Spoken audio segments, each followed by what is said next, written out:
my name is Annalise Fu. I am conducting this interview for my Ethnic Studies course at Madera College, where we are learning about the experience of American minoritized groups. Do I have your permission to record our conversation and share it with my professor? Yes. Okay. Today I'm interviewing Janice Vilos, who identifies as Hispanic American. She has agreed to share her personal experiences and perspectives for this project. Let's start by talking a bit about your social identity, like how you see yourself in terms of culture, ethnicity, and background. Can you share a little bit about your racial or ethnic background and cultural heritage? So for my family, my dad is Mexican.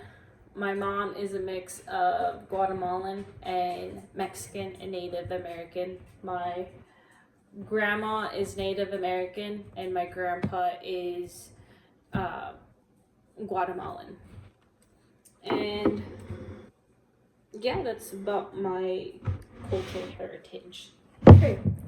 How has your cultural background influenced how you see yourself today?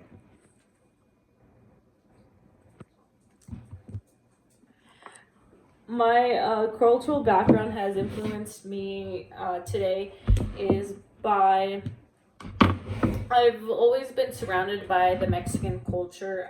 My family's in it. You know, my cousin is really into celebrating and going with our cultural background and learning more about our background, and so she shares that a lot with me. My parents, they're kind of split. So, like I said, my mom grew up speaking Spanish, but she's also Native American. So we have my grandma's Native American, and my mom was mostly raised by my grandmother. So we inherited a lot of that Native believing and whatnot. So I feel like my family. So how I express myself is in between both of those. Okay. Are there any cultural traditions or values that are especially meaningful to you? So what's special and meaningful to me in my family or in our culture is our celebration of the dead. So in the Mexican cultures, there's like Day of the Dead, but also like in my family, we celebrate the dead, meaning when someone has passes on, we do like a celebration of life versus we still have the funeral and all that, but ours is a celebration of life. So after the funeral, it could be the day of or the day after, we have a party to celebrate the life that they have lived. So when my uncle passed away, we had a big party, a barbecue, because that's something he loved. So we celebrate the life that we had lost, and we celebrate the life they had lived.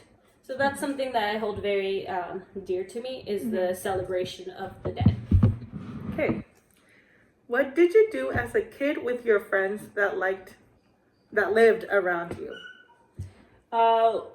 So I didn't grow up in a neighborhood that had a bunch of kids, but our neighbors had 3 kids. We were all around the same age, and me and the daughter, we played soccer with each other basically our whole life, and we also did cheer, volleyball. I played almost every sport with her, but we played soccer from when we were like really little all the way to almost high school with each other, and then that took us on traveling teams. But when we were just at home, we did football, we did basketball, we did street hockey. We were always playing sports. Okay. Have you ever felt pressure to balance different parts of your identity, like culture versus American life?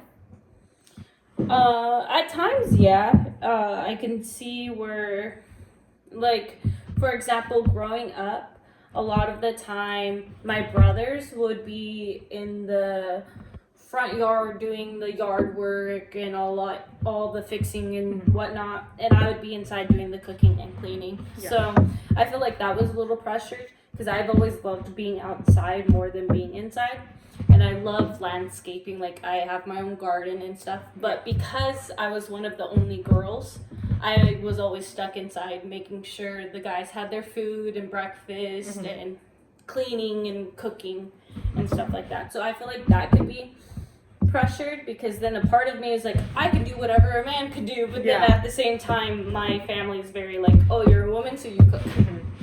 So that could be pressure of that. Yeah. Now, I'd love to hear more about how different parts of your identity, like your culture, gender, class, interact with or overlap in your life. So, in what ways do your identity factors like race, gender, income affect how people treat you? I feel like how people saw me, because my family, we did struggle. We were known as like the middle class, I suppose. There was times we went without, and there was times that we were just skating by. And my mom later on in life was very successful. She's a deputy in Madera. Yes. And because of that, she has bought a house and all that. And so I remember in high school, or like going into high school, a lot of people saw that. So they just assumed that I had money because my mom had a house. She bought it and she was married and, you know, to my stepdad. So because of that, I feel like a lot of people saw, oh, she had money. Versus when I was 16, I was always babysitting, making money. And then soon as I was on the workers thing at school, it's like student worker, and I started working at a restaurant, a Mexican restaurant called Javier's that was on Kings Canyon, and I worked there for many years, all throughout high school. And then so I always made sure I worked. So when I was leaving in high school, I paid for my cap and gown, I paid for this and that. And then I paid when I moved to college, and I paid my college tuition because I always worked and I've always found a way. But I feel like they saw my family and they assumed, since my mom was, you know, later on better off, then I had to be better off because that's the money, like she would give me money, but in reality I worked for what I had. And then, you know, a gender, I feel like everyone wasn't surprised when I worked at a Mexican restaurant, or, you know, ethnicity.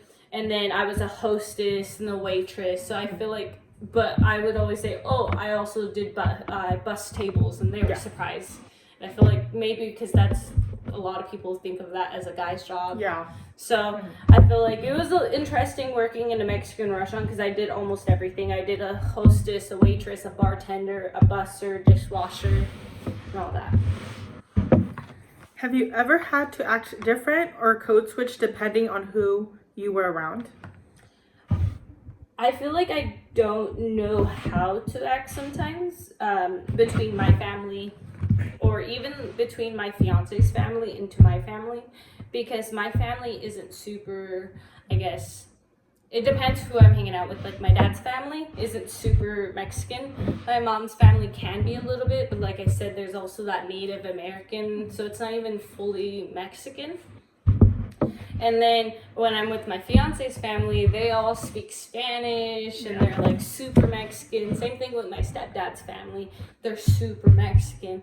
So sometimes I feel like I don't fit in, that I'm somewhere in the in between where I'm Mexican, but I'm not that Mexican.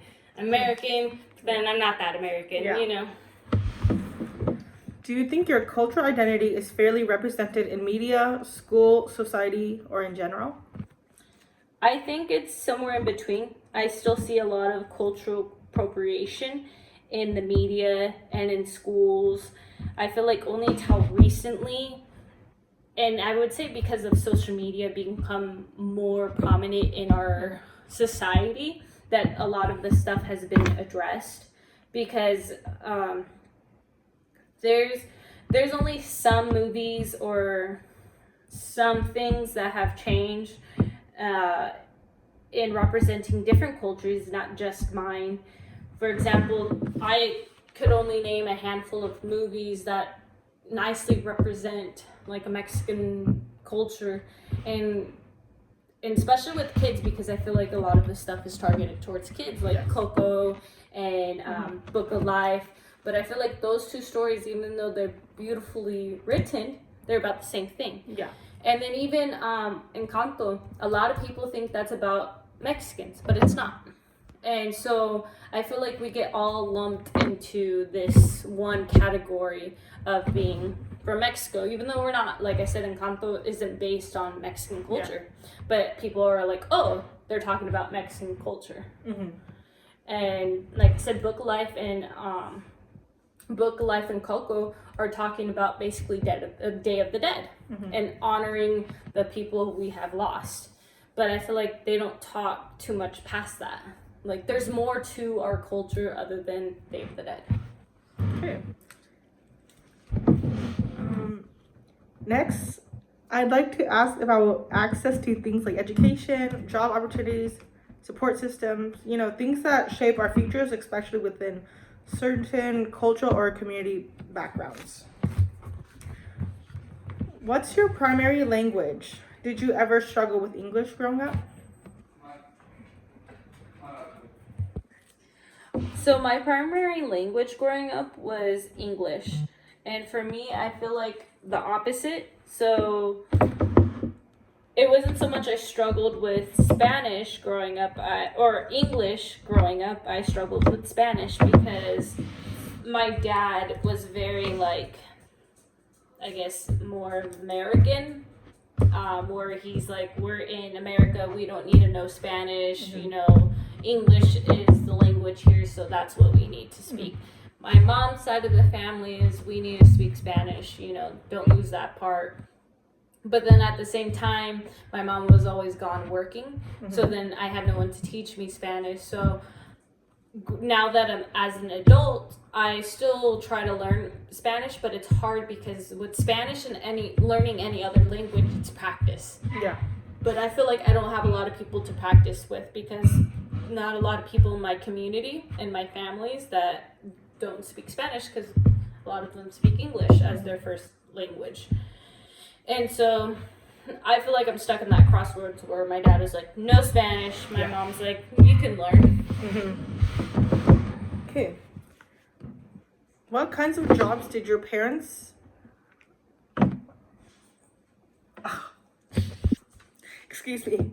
What kinds of jobs did your parents or families had?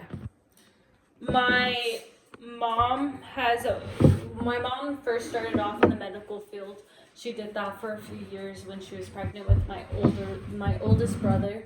And then she went into the police academy, and then she worked at the jail for a little while, and then got laid off in the early 2000s, and then went to the welfare.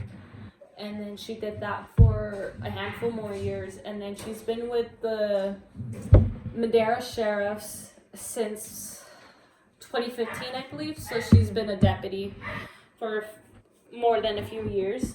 My dad, he's been a cook. He's done construction. He's done air conditioning, and right now his current job is working at Producers. And for my family, like my grandpa, he was in the Air Force. He was an engineer. And then my grandmother, she's worked mostly in cosmetology, but the last few years, she's been in the USDA. Okay. Were there any role models in your family or community that encouraged education or professional careers? Yes, some of the role models that I looked up to as a kid was Frida. She was an artist and like a painter, and she was very into art. And for me, I've always been expressive in an art form. I've always loved to paint and draw. I wasn't very good at school growing up, or I've always struggled. So expressing myself and being able to, in a way, communicate through art. I've done photography, I paint, and so I look up to Frida because she expressed herself through trying times with her art. She expressed herself, and she never strayed away from who she was. And same thing with Selena. She was a singer, a performer, and she encouraged me and pushed me because she always wanted more in her in her life, and so did her father and her family. She's always push for her career, even though her career sounded far-fetched because she was just this girl who spoke Spanish and from a poverty family, you know. And then she made her dreams come true. She became the singer. Everybody, you know, idolized her, loved her. She was kind, down to earth. And so I look up to these women because of who they are and what path they laid out for themselves. They never let anyone told them no. Okay. Did anyone ever discourage you from going to college or pursuing certain goals? So my family is kind of split. My family has always pushed for higher education, but they didn't believe in chasing meaninglessly goals. Meaning, like, if I wanted to become a TikToker or a YouTuber, they wouldn't have supported that. I've always wanted to be in the culinary field. I love baking and cooking, and I've always wanted to own my own restaurant. But my dad, as supportive and loving my father is, he didn't want that for me. He was always in the culinary field. He felt like I could do better in life than that, and that I would be settling for just working in a kitchen. But I want to own my own bakery, not just working in one. So my family does pursue higher education, but they want something that would be more money in it because they've gone without, and they don't want to see me struggling as like what my dad did when he was in a kitchen, because it doesn't pay very well. And so they would like if I became a business person, you know, working a corporate job, a 9 to 5, versus working long hours for not a lot of money. So they did push for higher education, just not like meaninglessly goals. What illegal activities, if any, were present in the neighborhood you grew up in? If so, which ones? I believe I was in about the 6th or 7th grade. We had just moved to a new neighborhood. It was on the west side of Fresno. And I can't remember exactly, but I think we went away to my grandparents, my grandma's house, who also lives in Fresno, for the weekend or for the day. But I just remember when we returned home, and after my mom had received a phone call from our across the street neighbor that someone or more than one person had broke into our house. And when we got home, everything was ransacked. Our electronics were taken. My Wii was taken. My brother's PlayStation was taken, and many more. And it was a group of teens or people from the neighborhood, like young adults from the neighborhood that had broken in. The police had found out. They waited. They knew our like schedule, when we were going to be in the house, when we weren't going to be in the house. And that's when they broke into the house. Okay. Thanks for sharing that. Lastly, I want to ask about your experiences with racism or discrimination. These questions are meant to highlight how identity can affect how you guys were treated. Have you ever faced racism or discrimination because of your background? If so, what happened? So I worked at a summer camp for the last 3 years, and the summer camp that I worked at was predominantly white people, and the staff, a good majority of the staff was Mexican, and a good handful of the kitchen and hospitality were all from Mexico. So some of the campers just assumed because I was Mexican, then I spoke Spanish. But after telling the campers that I didn't, they would only address me in Spanish. And it was not like they were fluent in Spanish. And it didn't sound like it was like, oh, consideration, you know, let me try to speak the language. It felt more mocking. And or like they're trying to be nice about it. And for example, I remember there was this one older lady.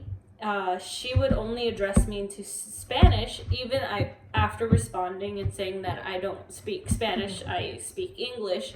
She would only talk to me in Spanish, and then she would only address me in Spanish, and then after saying I don't speak Spanish, she would still address me in Spanish, and because of the color of my skin and what I am, and so she just wouldn't get past that I didn't speak Spanish. And then I was assistant coordinator at that time, but because, like I said, a lot of the hospitality was Mexican, they just assumed that I was also the hospitality versus having a higher position and someone of being in charge. So I was always looked down and not seen for my position. And they always assumed the other girls were the higher position. Okay. Have you had a close relationship with someone from another ethnic or cultural group? Did your relationship or friendship help you learn more about their culture? My best friend, Isabella Vu, she's Hmong, and she has helped me understand her culture. I remember when we were in high school and I would go over to their house, I would try to learn Hmong so I would be able to speak to her grandparents and to at least greet myself and say, "Hi, I'm Janice, Isabella's friend." And even though I didn't speak a lot of Hmong, me and the grandmother would always have conversations and talk. And one of my favorite dishes is kompong, and Isabella has taught me how to make it. So I've learned, and I love going to Hmong New Year. Even the last few years, I've dressed up with her in Hmong clothes to celebrate her culture, because she's always celebrated my culture with me and been there. So I go and I celebrate her culture and her traditions with her, and I feel like it's a very beautiful culture. Okay. Do you think people make assumptions about you based on your ethnicity? If so, how do you respond to that? I do think people make assumptions about my ethnicity. My dad, he is Mexican. He's super, super brown. My mom is a light-skinned Mexican. She looks not so Mexican because, you know, my grandma's native. So, you know, different facial expressions and how she looks. So my dad represents a little bit more of the traditional Mexican looking guy. And so when people see him, they assume he doesn't speak Spanish. So when I'm out with my dad, people tend to address me versus him. And like I've mentioned before, my dad is very like Americanized in a way, where he is like, no, I don't need to know Spanish. I'm in America. In America, we speak English. Like, he's very like, I don't need to know Spanish. And my mom, who speaks Spanish, people don't assume that she knows Spanish because she's so light-skinned. So like I said, when I'm with my dad, people tend to address me and not him, and that tends to make him mad. And then it's like with my mom, people tend to try to speak English with her, and then she speaks Spanish back to them, and they're like confused or like shocked that she knows Spanish. Okay. Have you ever witnessed someone from your community being treated unfairly?